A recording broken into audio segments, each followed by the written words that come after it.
오늘 저희들에게 주신 하나님 말씀 함께 보도록 하겠습니다. 데살로니가전서 2장 7절과 8절의 말씀입니다.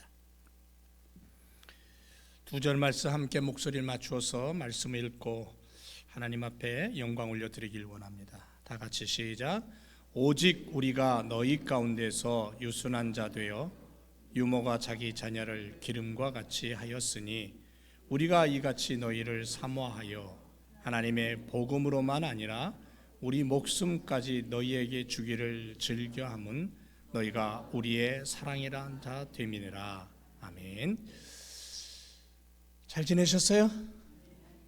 요즘 또 기온이 너무 업앤다운이 심해서 또 감기로 또 어려움 당하는 분들이 많이 있는데 서로 위로하고 또 격려하시는 그런 우리의 삶이 되길 원합니다.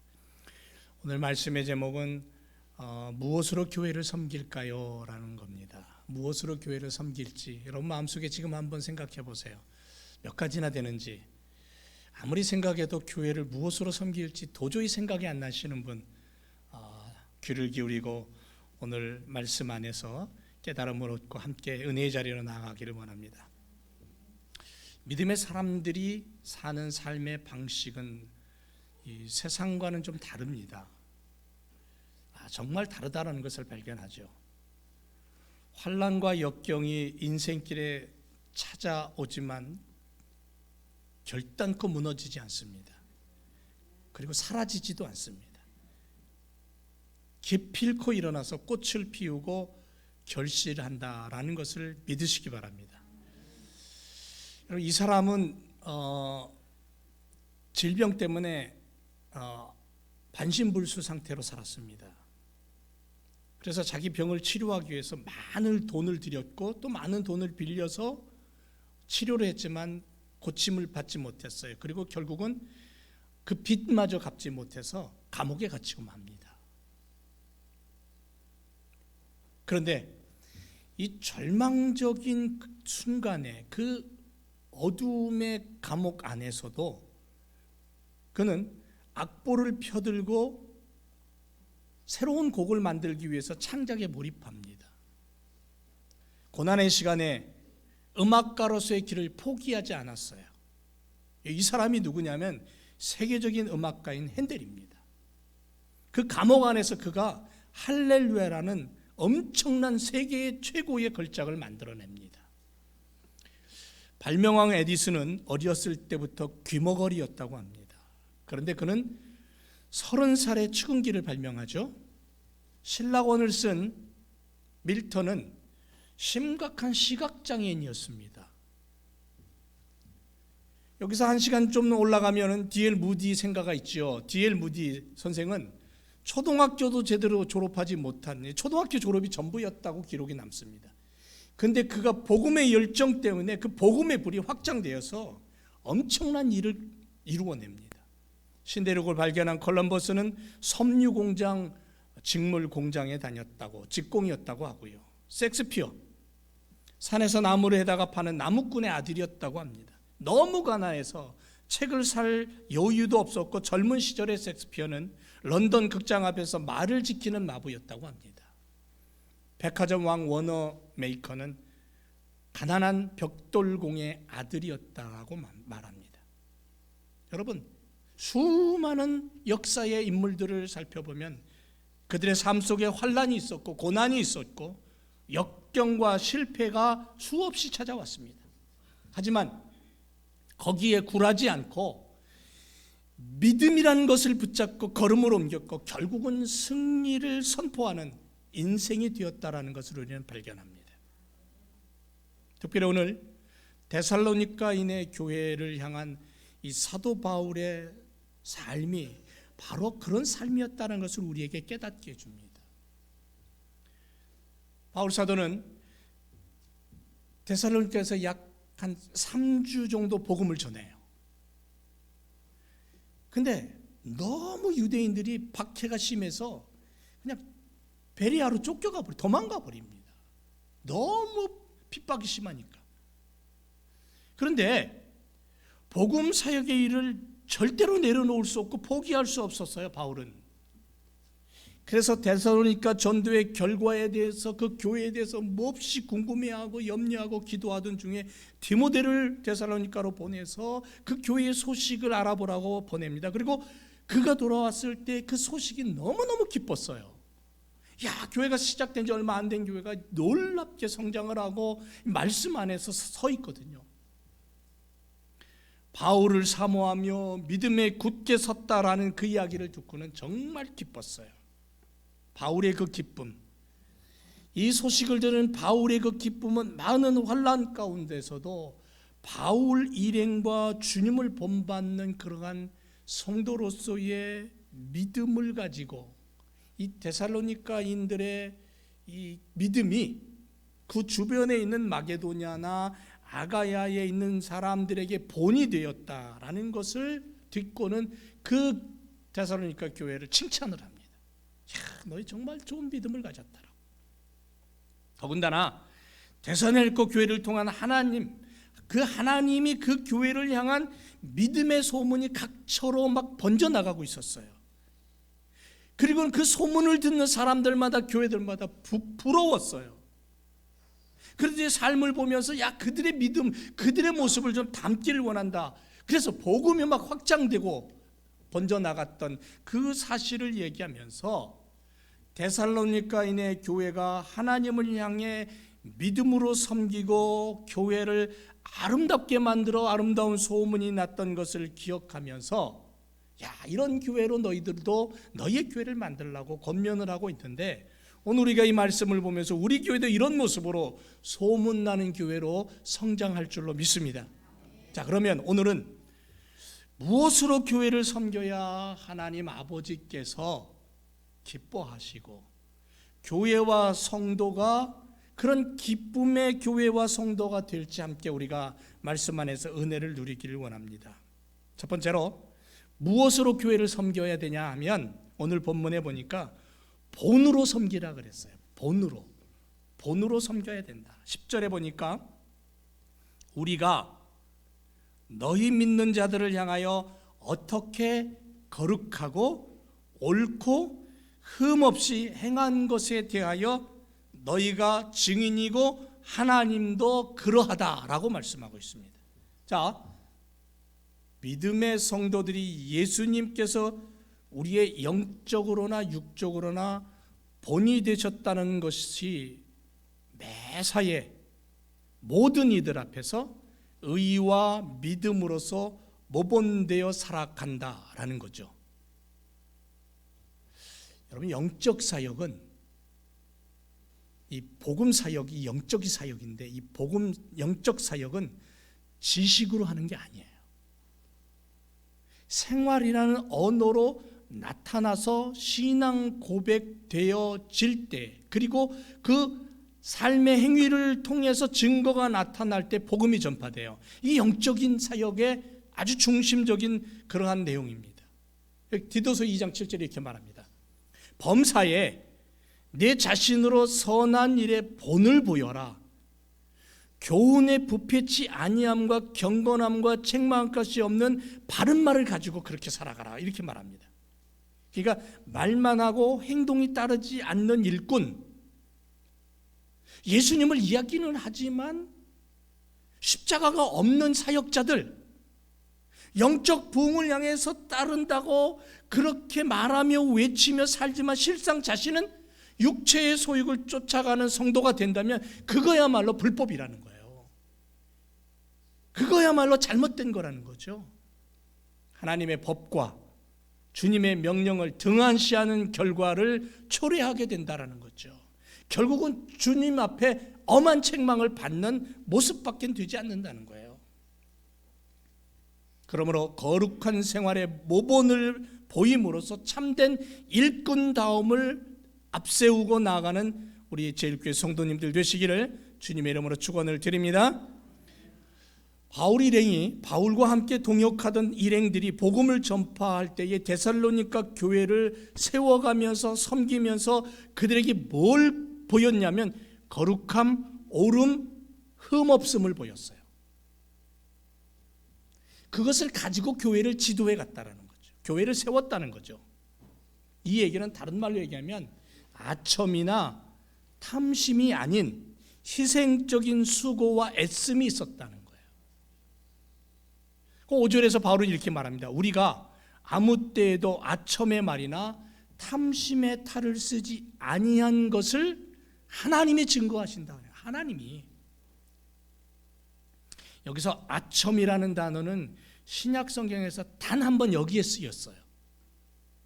이게 무슨 뜻이냐면요, 원어에 가서 그 뜻을 세밀하게 찾아보니까 자기의 사리사욕을 채우기 위해 진실을 말하기보다는 타인의 기분을 맞추려는 말만을 하는 모습, 그런 음흉한 행위를 말하는 거예요. 이게 아첨입니다. 그리고 탐심의 탈이라는 건 뭐냐면요, 사물의 진상을 은폐하는 가면이에요. 가면. 자기 본 얼굴은 흉악하고 못되고 거짓으로 되어 있는데 아주 깨끗하고 아름다운 그러한 가면을 썼다는 거예요. 가식적인 모습을 얘기하는 거죠. 결국 복음 전도자였던 바울은, 그리고 바울과 함께 동역했던 복음의 일꾼들은 교회를 세우고 영혼 구원의 일을 위해서 자신의 사리사욕을 채우기 위해 듣기 좋은 말, 욕심을 부리고 거짓을 추구하고 이런 것들을 구실 삼아서 자기 이름을 내려는 것을 절대 하지 않았다는 거죠. 갖은 오해와 중상모략 속에서도 끝까지 담대하게 자신들의 위치와 부르심에 대한 소명의식을 잃지 않고 자기들에게 허락되어진 사명, 복음이죠. 그 복음을 감당하기 위해서 끊임없이 거룩함, 오름, 흠없음을 가지고 교회 일을 했고 복음을 전하고 예배를 드렸다는 거죠. 그런데 이들의 그 모습이 하나님께서 보시고 맞아, 너희가 그래 라고 하나님이 인정하시는 거예요. 하나님이 증거하신다는 거죠. 얼마나 놀라운 일인지 몰라요. 사랑하는 주일교회 성도 여러분, 복음의 일꾼들이 교회 안에서와 자신의 삶의 자리에서 만나는 모든 이들에게 그리스도의 사람다움의 본을 보여주는 삶을 살아야 된다는 거예요. 이게 굉장히 중요한 거예요. 아, 저 사람을 보니까 역시 그리스도인이야. 왜? 저 사람 속에는 성경이 있어. 성경이. 또 하나는 성경이 움직인다는 거예요. 저 사람 속에 성경이 있다는 건 뭐냐면 저 사람 살아있는 사람이거든요. 저 사람의 삶을 보니까 성경이 보여. 예수님이 보여. 삶의 모범을 통해서 성경을 보여주고 하나님의 살아계심을 증거하는 거죠. 이런 성도들이 하나님께서 그 성도들의 삶 속에 그래, 네가 바로 나의 일꾼이다라고 인정해 주시는 거예요. 우리 하나님 아버지께서는 사람들이 아무리 우리의 진실을 믿지 않으려고 해도 믿을 수밖에 없는 명백한 증거를 가지고 계신 분이 우리 하나님 아버지예요. 입술이 둔하고 생각이 짧아 제대로 변호하지 못하는 우리들을 그분은 온몸으로 막으시면서 완벽하게 보증해 주시는 분이에요. 그래서 그분은 바로 우리의 진실을 위한 최후의 보루가 되시는 한 분 하나님 아버지. 마가복음 13장 11절에 이렇게 말씀하잖아요. 사람들이 너희를 끌어다가 넘겨줄 때에, 예수 전한다고 너희들을 핍박하고 넘겨줄 때에 무슨 말을 할까 염려하지 말고 무엇이든지 그 시간에 너희에게 주시는 그 말을 해라. 너희 속에서 말하는 이는 네가 아니라 성령이시다 그랬어요. 그래서 지금도 미전도 종족이나 저 모슬렘 땅이나 복음이 전파되지 않은 곳에서 복음 전하는 전도자들에게요, 성령께서 그 안에서 말을 주셔요. 능력을 주셔요. 우리는 세상의 공격 앞에 물러설 수밖에 없도록 연약한 자들입니다. 그렇게 세상의 공격 앞에 물러설 수밖에 없을지라도 성령 하나님은 강하고 능하셔서 우리를 향한 공격을 친히 막으시고 우리로 하여금 앞으로 전진할 수 있도록 길을 열어주시고 승리를 얻게 하시는 강력한 무기가 되신다 그랬어요. 그게 성령 하나님이에요. 내가 성령님 나를 도와주세요. 그럼 성령님이 그렇게 역사하시는 거예요. 우리가 하나님의 자녀이고 천국 백성임을 하나님 아버지께서 친히 증거하시는 거. 야, 건들지 마. 쟤는 내 자녀야. 욥을 향해서 야, 사탄아 건들지 마. 쟤는 내 자녀야. 야곱을 향해서 그렇게 말씀하시잖아요. 내가 너를 지명하여 불렀나니 너는 내 것이다라고 말씀하시잖아요. 그런 믿음을 가지고 우리가 나아가 그리스도인의 본을 보일 때 하나님의 축복이 나타나게 될 줄로 믿습니다.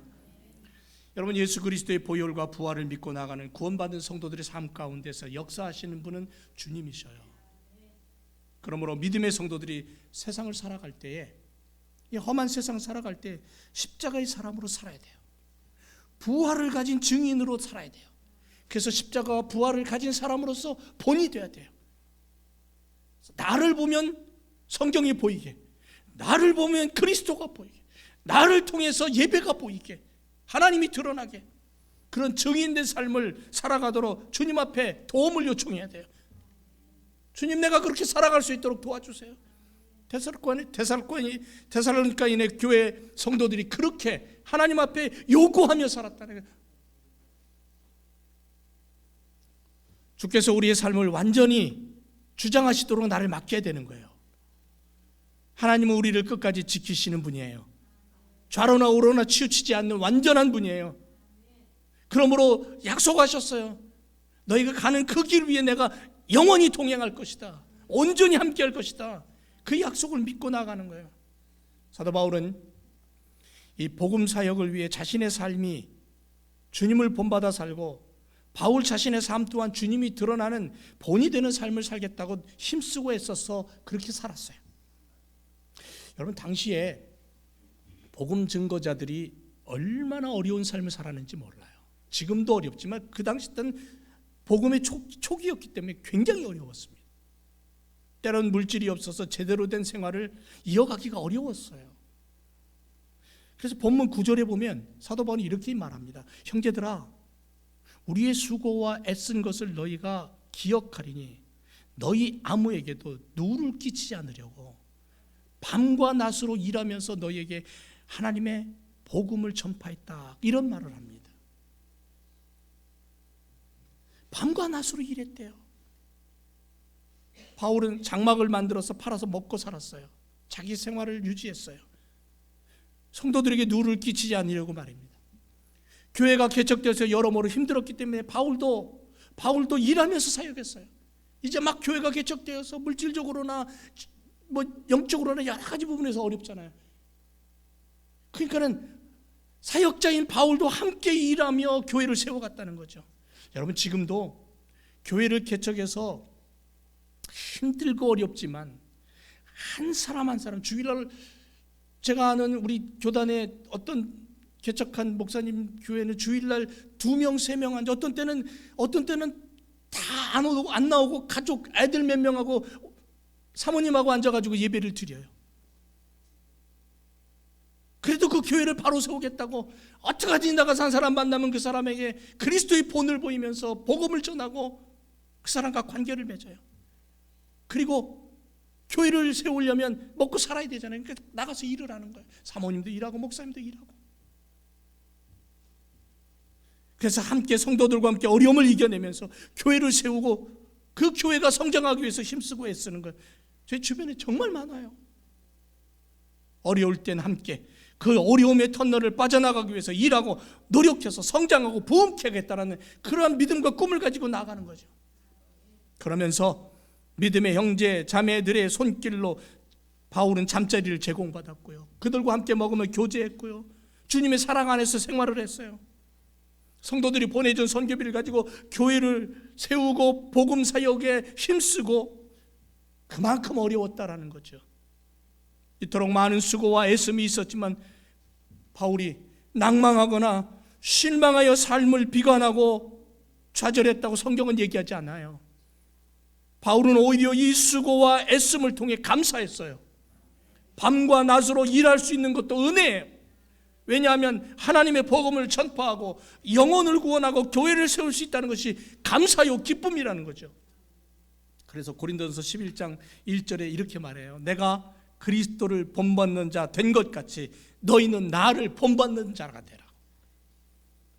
이 바울의 외침의 소리 앞에 우리는 감사와 기쁨으로 본을 보이는 일꾼, 본이 되는 교회 되어야 될 줄로 믿습니다. 여러분, 좋은 씨앗을 좋은 땅에 심었다고 끝납니까? 아니죠. 땅과 눈물이 인색하다면, 수고와 헌신이 없다면 좋은 열매 안 맺어요. 따라서 바울은 주의 일을 맡은 사역자들이 그 일의 열매를 위해서 자기를 희생하는 수고와 애씀이 있어야 된다는 것을 고린도 교인들한테 얘기하는 거예요. 데살로니가 교인들한테도 얘기하는 거예요. 모든 교회에 이 얘기를 하고 있어요. 오늘 우리들에게도 이 얘기를 하는 거예요. 좋은 일꾼이 되기 위해서 좋은 땅에 좋은 씨를 뿌리는 것뿐 아니라 땀과 눈물과 수고와 헌신을 통해 많은 열매를 맺기 위해서 힘쓰고 애써라. 너의 희생과 너의 수고와 너의 애씀이 하나님의 영광이 드러날 것이다. 이렇게 말씀하는 거죠. 이게 천국 백성 다음에 본이에요. 사랑하는 영적 자녀의 영혼이 잘 자라서 주님 앞에 큰 열매를 맺히기를 위해서 그 영혼을 위해 목숨까지 아끼지 않았던 주님을 본받아서 모든 것을 다 바쳐 수고하고 애쓰는 그 자세를 가지고 예배하고 온 마음을 다해 경배와 찬양 올려드리고 기도할 때에 정말 가슴을 완전히 열어서 하나님을 향해서 온전한 마음으로 기도하며 그렇게 하나님 앞에 서는 일꾼들. 그래서 성경은 우리에게 이렇게 말하죠. 맡긴 자들에게 구할 것은 뭐다?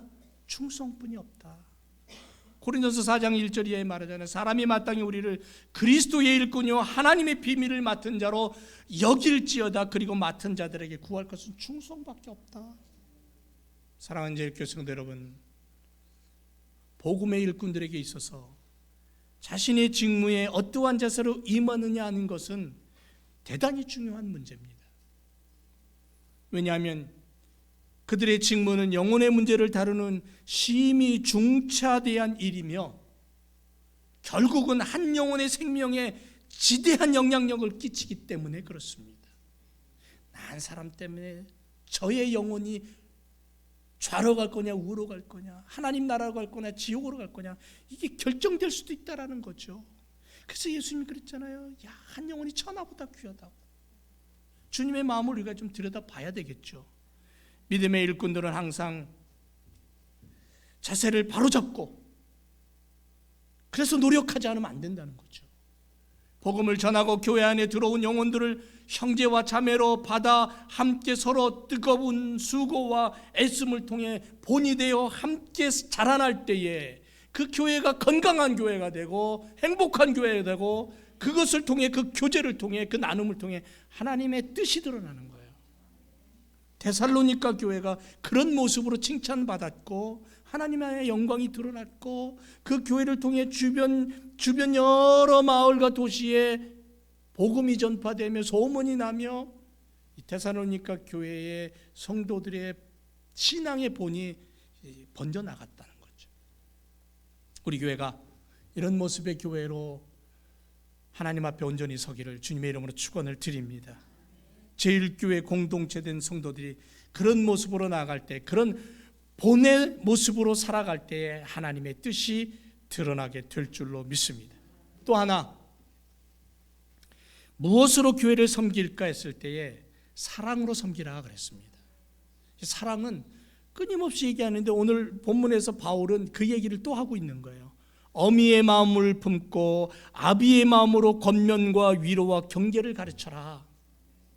교회는 섬김과 봉사의 사역, 전도 사역, 구제 사역, 어떤 사역을 하든 귀한 영혼들을 인도하고 가르치는 일꾼들에게 있어서 자신에게 부여된 직무를 행함에 있어서 빠지지 말아야 될 것이 뭐냐면 사랑이라는 거예요. 그래서 사랑이 그 바탕이 돼야 되고 원동력이 돼야 된다는 거예요. 고린도서 13장에 이렇게 얘기하잖아요. 사랑이 없으면 소리나는 구리와 울리는 괭가리가 된다고. 주님께서 먼저 된 일꾼들에게 먹이고 돌보라고 하신 양떼들, 교회 성도들, 어린아이들, 먼저 구원받은, 먼저 일꾼된 사람들이 보살펴야 될 영적 자녀들, 주님께서 천하보다 귀하게 여기시는 한 영혼 한 영혼을 사랑으로 보듬고 가르치지 않으면 안 된다는 거죠. 그래서 제가 늘 얘기하잖아요. 성경은 단 한 단어, 단 한 방울의 엑기스가 뭐냐면 사랑이라고요. 만약 사랑이 없다면 결국 우리들의 섬김과 봉사와 나눔과 훈련은 단순히 형식적인 것이 되고 말 겁니다. 그래서 그 형식적인 모습은 결국은 사람을 감동시키지 못하는 거죠. 변화의 능력이 사라지는 거예요. 그렇게 되면 그 사역은 쉽게 포기하게 되고 좌절하게 될 수밖에 없습니다. 그러나 사랑을 가지고 영적 자녀들을 대할 때 성도들의 삶은 끝까지 참고 인내하며 마침내 그 사랑으로 말미암아 한 영혼을 생명의 길로 인도하는 아주 놀라운 열매를 맺게 되는 거죠. 그래서 바울은 말합니다. 부활의 사람들은 아비와 어미의 마음이 반드시 있어야 된다. 옆에 분 한번 다 바라보세요. 예? 얼마나 이쁩니까? 멋지죠? 예? 여러분, 내가 그를 바라볼 때에 아비의 마음이 있어야 되고요, 어미의 마음이 내 안에 있어야 돼요. 하나님이 우리를 보실 때 긍휼의 마음을 가지고 보시는 것처럼 7절에서 이렇게 얘기합니다. 오직 우리가 너희 가운데서 유순한 자 되어 유모가 자기 자녀를 기름과 같이 했다 그랬어요. 모성적인 부드러운 마음이에요. 어미의 마음. 그래서 7절 말씀을 현대인의 성경으로 다시 읽어보면 이렇습니다. 물론 우리는 그리스도의 사도로서 권위를 주장할 수가 있습니다. 그러나 우리는 여러분 가운데서 마치 어머니가 자기 자녀를 돌보듯이 유순하게 처신하였습니다. 이런 얘기를 하고 있는 거예요. 권위적인 고자세가 아니에요. 온화하고 친절함을 가지고 오늘날 교회 안의 성도들을 대할 때에 권위적으로 내세우지 아니하고 유순함과 온화함을 가지고 한 사람 한 사람을 대하고 얼굴을 맞대고 인사를 하고 서로 교제하며 음식을 나눌 때 그 안에 하나님의 놀라우신 축복과 사랑이 깃들게 된다는 거예요. 그래서 사랑의 아지랑이가 좀 피어오르게 하자는 거예요. 봄이 되면 아지랑이 자주 피어오르는데 교회 안에 부드럽고 헌신적인 자세로 서로를 대하고 섬기지 않으면 그 교회는 교회라는 이름은 있지만 하나님의 나라가 아니라뇨. 하나님의 영광이 드러날 수가 없고요, 행복의 꽃이 필 수가 없다라는 거죠. 여러분, 그래서 흔히 어머니의 사랑을 가리켜 아낌없이 주는 희생적인 사랑이라고 말하잖아요. 왜냐하면 어머니가 자신의 유익이나 자신의 입신을 위해서 권위를 내세우고 자기의 힘을 앞세우지 않고 자녀들을 향해서 지극히 희생과 헌신, 온화함과 포근함으로 대하기 때문에 그렇다는 거죠. 그 다음에 바울은 아버지의 마음을 또 얘기합니다. 이 부성적인 마음은 엄격한 마음이지만 아주 정제된 마음이잖아요. 11절에서 말합니다. 너희도 아는 바와 같이 우리가 너희 각 사람에게 아비가 자기 자녀에게 하듯 권면하고 위로했다 그랬어요. 이 말은 바울 일행이 아비의 심정으로 교육하고 훈계하는 가운데 데살로니가 교인들을 대하고 있다는 거죠. 아비의 마음으로. 그래서 아비의 마음이 뭐냐면 권면, 위로, 경계, 이렇게 세 가지를 얘기합니다. 권면이라는 것은 곁으로라는 단어와 부른다라는 단어가 합쳐진 합성어예요. 무슨 뜻이냐면 자녀가 바른 판단을 못할 때 곁으로 불러서 권위 있게 가르치는 것을 의미하고요, 위로한다는 건 뭐냐면 가까이라는 단어와 교훈이라는 단어가 합쳐진 단어예요. 그러니까 개인적으로 불러 타이르고 감정적인 격려를 하는 거예요. 그리고는 경계한다는 건 뭐냐면 하나님의 이름으로 올바른 길을 가르친다는 거죠. 데살로니가 교인들을 향해서 바울의 마음은 뭐냐면 아비의 마음으로 권면하고 위로하고 경계해서 그리스도인답게.